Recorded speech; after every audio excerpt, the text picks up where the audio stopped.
ये दोनों काम हो गए। कहाँ से ये मांग उठती है? पूरे कहाँ से देश सुनाई में देता है आपको? हम तो बचपन से सुनते आए हैं कि रामलला हम आएंगे, मंदिर वहीं बनाएंगे, एक देश के अंदर एक विधान, एक निशान। बीजेपी की जो सरकारें हैं, राज्य सरकारें, उनमें एक होड़ लग गई है कि यूसीसी का कानून सबसे पहले कौन लेकर आएगा, और उस रेस में लगता है कि धामी सिंह जी आप बाजी मार ले जाएंगे। फाइनल जो पेस है उसमें आपका आया हुआ है यूसीसी कानून, कब से लागू होगा, कब लाएंगे उसको विधानसभा में, तैयारी कहां पर पहुंची है? फिर अगले हिस्से पर आऊंगी प्रश्न।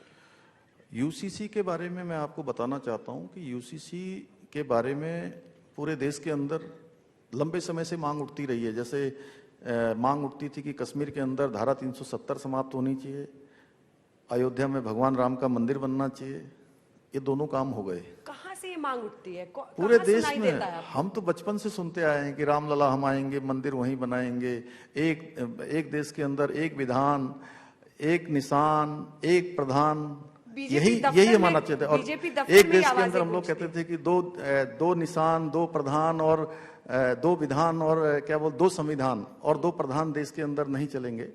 ये मांग लंबे समय से उठती आई। तो इसी प्रकार से समान नागरिक संहिता यूसीसी जिसके बारे में आपने कहा, यह भी मांग लंबे समय से उठती है कि सबके लिए, पूरे देश के अंदर रहने वाले लोगों के लिए एक समान कानून होना चाहिए। और हमने इस जो हमारे यहाँ उत्तराखंड का विधानसभा का आम चुनाव हुआ, उस चुनाव में ये बात उत्तराखंड की देवतुल्य जनता के सामने रखी। और इसके पीछे हमने तर्क दिया कि उत्तराखंड देवभूमि है, उत्तराखंड गंगा का प्रदेश है, यमुना का प्रदेश है, दो अंतर्राष्ट्रीय सीमाओं से लगा हुआ प्रदेश है, और प्रत्येक परिवार से कोई सेना में है, कोई पैरामिलिट्री में है, देश के अंदर कहीं ना कहीं सेवाएं दे रहे हैं। इसलिए उत्तराखंड के अंदर रहने वाला कोई भी किसी पंथ का हो, समुदाय का हो, किसी जाति का हो, उन सबके लिए एक समान कानून होना चाहिए। और उत्तराखंड की देवतुल्य जनता ने इस पर मोहर लगाई। और उत्तराखंड के इतिहास में पहली बार ऐसा हुआ कि किसी भी सरकार को, किसी पार्टी को लगातार दूसरी बार सरकार में आकर सेवा करने का अवसर उन्होंने हमको दिया।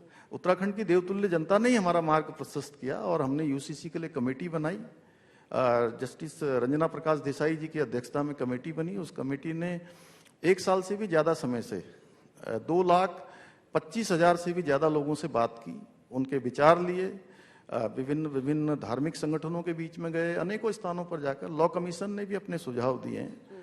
तो उन्होंने लगभग अपना ड्राफ्ट एक तरह से मैं कहूँ कि संकलित कर लिया है। जल्दी वो फाइनल करके हमको दे देंगे तो हम इस दिशा में, उसको लागू करने की दिशा में आगे बढ़ेंगे।